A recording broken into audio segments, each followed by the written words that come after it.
Hindi sa hindi magiging okay, actually maganda.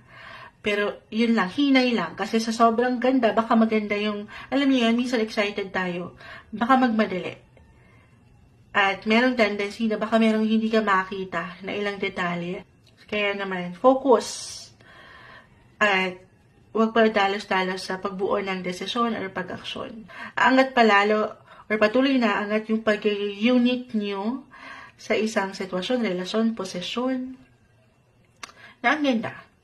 Okay, maging bukas kayo marahil sa ilang patuloy na pagbabago patungo doon sa mas long term, mas malawak, mas i-expand ng inyong buhay-buhay.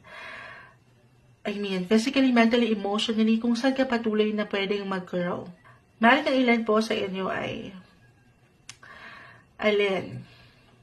makatanggap ngayong 2025 ng marriage proposal. Okay?